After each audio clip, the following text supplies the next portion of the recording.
ಪ್ರಿಯ ಕೇಳುಗರೆ, ಜೀವನದ ಪಾಠಗಳು ಪಾಡ್ಕಾಸ್ಟ್ಗೆ ನಿಮ್ಮೆಲ್ಲರನ್ನೂ ಪ್ರೀತಿಯಿಂದ ಸ್ವಾಗತಿಸುತ್ತೇನೆ.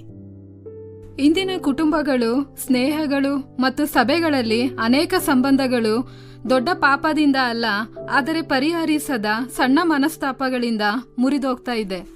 ಒಂದು ದಿನದ ಕೋಪ, ಒಂದು ರಾತ್ರಿ ಮಾತನಾಡದೇ ಇರೋದು, ಒಂದು ಸಂದೇಶಕ್ಕೆ ಉತ್ತರ ಕೊಡೋದೇ ಇರೋದು, ಒಂದು ಕ್ಷಮೆ ಕೇಳದೇ ಇರುವಂಥದ್ದು, ಇವೆಲ್ಲವೂ ನಂತರ ದೊಡ್ಡ ಗೋಡೆಯಾಗಿ ಬೆಳೀತಾ ಇದೆ. ಆದ್ದರಿಂದ ಅನೇಕ ಕುಟುಂಬಗಳು ಪಾಲಿಸುವಂತ ಒಂದು ಉತ್ತಮ ತತ್ವವೇ 24 ಗಂಟೆಗಳ ನಿಯಮ. ಅರ್ಥ ಏನು ಗೊತ್ತಾ? ಯಾರೊಂದಿಗಾದರೂ ಮನಸ್ತಾಪ ಉಂಟಾದ್ರೆ ಸಾಧ್ಯವಾದಷ್ಟು 24 ಗಂಟೆಯೊಳಗೆ ಮಾತನಾಡಿ ಕ್ಷಮಿಸಿ ಸಮಾಧಾನ ಮಾಡ್ಕೊಳ್ಬೇಕು ಅನ್ನುವಂಥದ್ದೇ ಇದರ ಒಂದು ನಿಯಮ. ಇದು ಕೇವಲ ಮಾನವೀಯ ಸಲಹೆ ಅಲ್ಲ, ಇದು ಬೈಬಲಿನ ತತ್ವವೂ ಕೂಡ ಆಗಿದೆ. ಫ್ರೆಂಡ್ಸ್, ಮೊದಲನೆಯದಾಗಿ ಕೋಪವನ್ನ ರಾತ್ರಿ ಪೂರ್ತಿ ಉಳಿಸಬೇಡಿ. ಎಫೆಸದವರಿಗೆ ಬರೆದ ಪತ್ರಿಕೆ 4ನೇ ಅಧ್ಯಾಯ 26ನೇ ವಚನ ಹೇಳ್ತದೆ, ಕೋಪ ಮಾಡಬೇಕಾದ್ರೂ ಪಾಪ ಮಾಡಬೇಡ್ರಿ, ಸೂರ್ಯನು ಮುಳುಗುವುದಕ್ಕಿಂತ ಮುಂಚೆ ನಿಮ್ಮ ಸಿಟ್ಟು ತೀರ್ಲಿ. ದೇವರು ಯಾವತ್ತೂ ಕೋಪಗೊಳ್ಬೇಡ ಅಂತ ಹೇಳ್ತಾ ಇಲ್ಲ, ಆದರೆ ಕೋಪವನ್ನ ಹಿಡಿದುಕೊಂಡು ಮಲಗಬೇಡ ಅಂತ ಹೇಳ್ತಾರೆ. ಯಾಕಂದ್ರೆ ಕೋಪ ರಾತ್ರಿ ಪೂರ್ತಿ ಉಳಿದ್ರೆ ಅದು ದ್ವೇಷ ಆಗ್ತದೆ, ದ್ವೇಷ ಕ್ಷಮಿಸದಂತ ಮನಸ್ಸಾಗ್ತದೆ, ಕ್ಷಮಿಸದ ಮನಸ್ಸು ಸಂಬಂಧವನ್ನ ಕೊಲ್ತದೆ. ಹಾಗಾಗಿ ಯಾರೊಂದಿಗಾದ್ರೂ ನಿಮ್ಗೆ ಮನಸ್ತಾಪ ಇದ್ರೆ ಅದನ್ನ ಸಂಜೆಯೊಳಗೆ ಅದನ್ನ ಪರಿಹರಿಸ್ಕೊಳ್ಳೋದಿಕ್ಕೆ ಪ್ರಯತ್ನ ಪಡಿ. ಎರಡನೆಯದಾಗಿ, ವಿಳಂಬವಾದಂಥ ಕ್ಷಮೆ ಹೃದಯವನ್ನ ಕಠಿಣಗೊಳಿಸ್ತದೆ. ರೋಮಾಪುರದವರಿಗೆ ಬರೆದ ಪತ್ರಿಕೆ 12ನೇ ಅಧ್ಯಾಯ 18ನೇ ವಚನ ಹೇಳ್ತದೆ, ಸಾಧ್ಯವಾದರೆ ನಿಮ್ಮಿಂದ ಆಗುವ ಮಟ್ಟಿಗೆ ಎಲ್ಲರ ಸಂಗಡ ಸಮಾಧಾನದಿಂದಿರಿ. ನಾವು ಕೋಪಗೊಂಡಾಗ ಮೊದಲ ದಿನ ನೋವಾಗ್ತದೆ, 2ನೇ ದಿನ ಅಸಹ್ಯವಾಗ್ತದೆ, 3ನೇ ದಿನ ದ್ವೇಷವಾಗ್ತದೆ, ನಂತರ ಆ ಒಂದು ಸಂಬಂಧನೇ ಮುರಿದು ಹೋಗ್ತದೆ. ಆದ್ದರಿಂದ ಸಮಯಕ್ಕೆ ಸರಿಯಾಗಿ ಕ್ಷಮಿಸಿ ಸಮಾಧಾನ ಮಾಡಿಕೊಂಡ್ರೆ ಸಂಬಂಧಗಳು ಉಳಿತವೆ. ಆದ್ದರಿಂದ 24 ಗಂಟೆಯೊಳಗೆ ಸಮಸ್ಯೆಯನ್ನು ಪರಿಹರಿಸೋದಿಕ್ಕೆ ಪ್ರಯತ್ನಿಸಿ.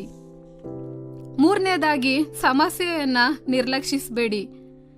ಜೀವನದಲ್ಲಿ ಸಣ್ಣ ಸಮಸ್ಯೆಗಳನ್ನ ನಿರ್ಲಕ್ಷಿಸಿದ್ರೆ ಅವು ಕಾಲಕ್ರಮೇಣ ದೊಡ್ಡ ಸಮಸ್ಯೆಯಾಗಿ ಬೆಳಿಬಹುದು.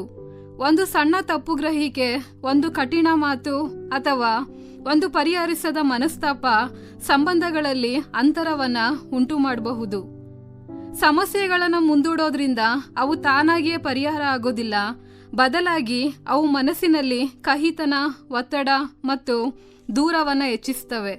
ಆದ್ದರಿಂದ ಸಮಸ್ಯೆ ಎದುರಾದಾಗ ಅದನ್ನು ತಪ್ಪಿಸ್ಕೊಳ್ಳದೆ ಶಾಂತವಾಗಿ ಮಾತಾಡಿ ಅರ್ಥ ಮಾಡಿಕೊಂಡು ಸಾಧ್ಯವಾದಷ್ಟು ಬೇಗ ಪರಿಹಾರ ಕಂಡುಕೊಳ್ಬೇಕು.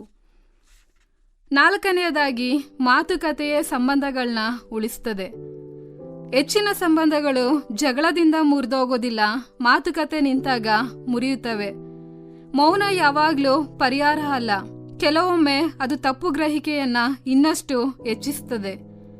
ಈ ಒಂದು 24 ಗಂಟೆಗಳ ನಿಯಮ ನಮಗೆ ಒಂದು ಪಾಠವನ್ನ ಕಲಿಸ್ತದೆ. ಸಮಸ್ಯೆಯಿಂದ ಓಡೋಗ್ಬೇಡಿ, ಪ್ರೀತಿಯಿಂದ ಮಾತಾಡಿ ಎಂಬುದಾಗಿ.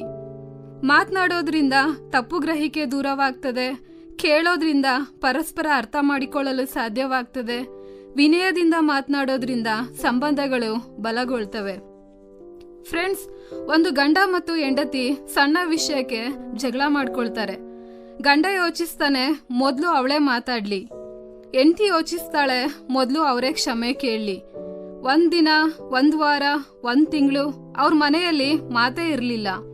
ಒಂದಿನ ಅವ್ರ ಚಿಕ್ಕ ಮಗ ಕೇಳ್ತಾನೆ, ಅಪ್ಪ, ನೀವಿಬ್ರು ಒಬ್ಬರನ್ನೊಬ್ರು ಪ್ರೀತಿಸ್ತೀರಾ ಅಥವಾ ಇಲ್ವಾ?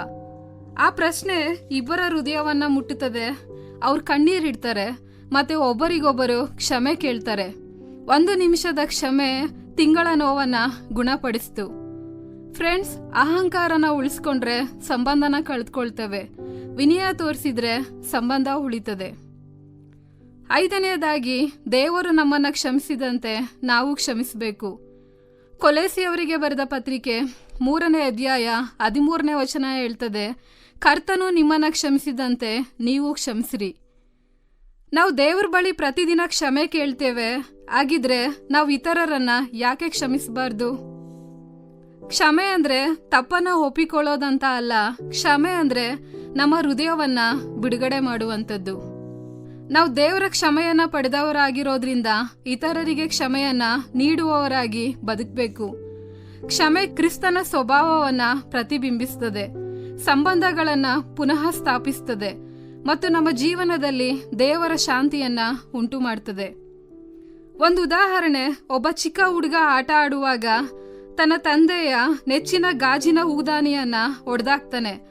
ಭಯದಿಂದ ಅಳ್ತಾ ತಂದೆಯ ಬಳಿ ಬಂದು ಹೇಳ್ತಾನೆ, ಅಪ್ಪ ನನ್ನನ್ನ ಕ್ಷಮಿಸಿ ಅಂತ. ತಂದೆ ಅವನ್ನ ಬೈಲಿಲ್ಲ, ಪ್ರೀತಿಯಿಂದ ಅಪ್ಕೊಂಡು ನಾನು ನಿನ್ನನ್ನ ಕ್ಷಮಿಸಿದ್ದೇನೆ ಅಂತ ಹೇಳ್ತಾರೆ. ಕೆಲವು ದಿನಗಳ ನಂತರ ಅದೇ ಹುಡುಗನ ತಮ್ಮ ಅವನ ಆಟಿಕೆಯನ್ನ ಮುರಿದಾಕ್ತಾನೆ. ಆಗ ತಂದೆ ಹೇಳ್ತಾರೆ, ನಾನು ನಿನ್ನನ್ನ ಕ್ಷಮಿಸಿದಂತೆ ನೀನು ಕೂಡ ನಿನ್ನ ತಮ್ಮನನ್ನ ಕ್ಷಮಿಸಬೇಕು. ಫ್ರೆಂಡ್ಸ್, ಕೊನೆಯದಾಗಿ ಜೀವನ ತುಂಬಾ ಚಿಕ್ಕದು. ಯಾರ ಜೊತೆ ಎಷ್ಟು ದಿನ ಬದುಕ್ತೇವೆ ಅಂತ ನಮಗೆ ಗೊತ್ತಿಲ್ಲ. ಇಂದು ಕೋಪದಿಂದ ಮಲಗಿದಂತ ವ್ಯಕ್ತಿಯನ್ನ ನಾಳೆ ನೋಡೋದಿಕ್ಕೆ ಅವಕಾಶ ಸಿಗದೆ ಇರಬಹುದು. ಆದ್ರಿಂದ ದೇವ್ರ ವಾಕ್ಯ ಹೇಳ್ತದೆ, ಸೂರ್ಯನು ಮುಳುಗುವ ತನಕ ನಿಮ್ಮ ಕೋಪ ಇರಬಾರ್ದು. ಹಾಗಾಗಿ 24 ಗಂಟೆಯೊಳಗೆ ಸಮಸ್ಯೆಯನ್ನ ಪರಿಹರಿಸೋದಕ್ಕೆ ಪ್ರಯತ್ನಿಸಿ. ಇದು ಕುಟುಂಬವನ್ನ ಉಳಿಸ್ತದೆ, ಸ್ನೇಹವನ್ನ ಉಳಿಸ್ತದೆ ಮತ್ತು ನಮ್ಮ ಆತ್ಮಿಕ ಜೀವನವನ್ನ ಕಾಪಾಡ್ತದೆ. ಇಂದು ನಿಮ್ಮ ಹೃದಯದಲ್ಲಿ ಯಾರ ಮೇಲಾದ್ರೂ ಕೋಪ, ನೋವು ಅಥವಾ ಕ್ಷಮಿಸದಂತ ಮನಸ್ಸು ಇದೆಯಾ?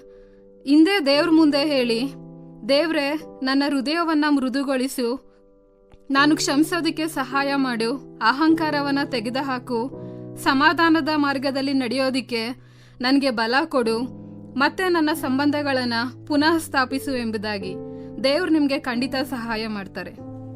ಈ ಕಾರ್ಯಕ್ರಮದ ಬಗ್ಗೆ ನಿಮ್ಮ ಅಭಿಪ್ರಾಯ, ಸಲಹೆಗಳು ಹಾಗೂ ಯಾವುದೇ ಪ್ರಾರ್ಥನಾ ಮನವಿಗಳಿದ್ದಲ್ಲಿ ನಮ್ಮ ದೂರವಾಣಿ ಸಂಖ್ಯೆಗೆ ನೀವು ಕರೆ ಮಾಡಬಹುದು.